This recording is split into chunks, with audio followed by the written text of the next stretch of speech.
Well, hello, I'm David Freeman with Is That Really in the Bible? Did you hear about the boy who wrote the book, The Boy Who Came Back from Heaven?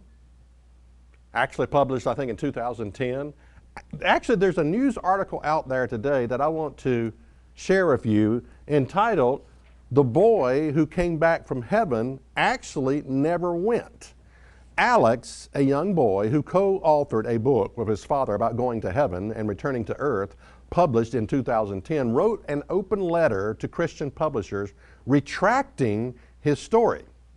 In 2004, Alex and his father, who is a Christian therapist, were in a bad car accident that left the 6-year-old boy paralyzed and in a coma. According to the book, when Alex awoke from a coma 2 months later, he had an incredible story to share of events at the accident scene and in the hospital while he was unconscious, of the angels which took him through the gates of heaven itself, and most amazing of all, of meeting and talking to Jesus. The letter that Alex, who is now 16, wrote to publishers says he made the whole thing up. I said I went to heaven because I thought it would get me attention. When I made the claims that I did, I had never read the Bible. People have profited from lies and continue to.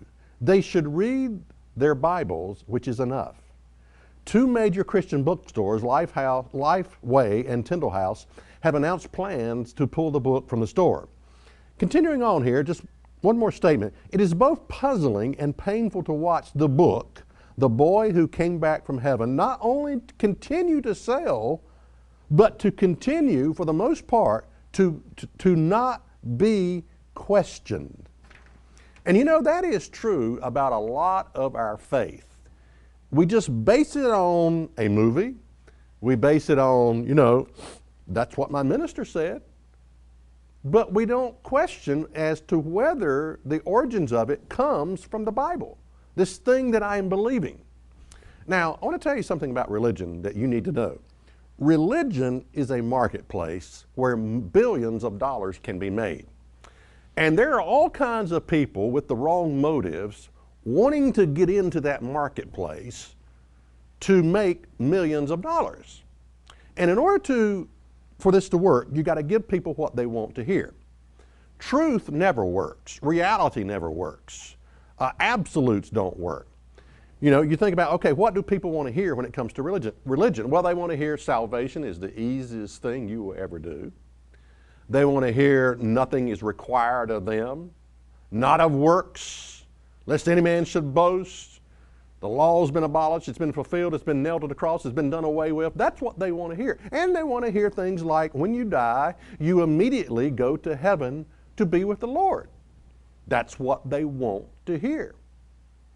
As far as truth is concerned, that when you die, you're asleep in the grave, waiting for Christ to return at the resurrection, the trump shall sound, and the dead, there's a reason they call them dead, the dead in Christ shall rise first. They don't want to hear that. People do not want to hear. That does not sell. Truth doesn't sell, okay? Lies are the best thing if you want to make a lot of money. Fairy tales sell very well. It's not an issue of what's in the Bible. It's not an issue of what's in the Bible. In order to market religion, you have to give people what they want to hear. That's the only way it's going to sell. That's the only way you're going to make millions of dollars. You have to give people what they want to hear. And you have to ask yourself, what do people want to hear when it comes to religion? And then you give them that. You write books. You just make the stuff up. And you can make millions. As this person said, it continues to be unquestioned.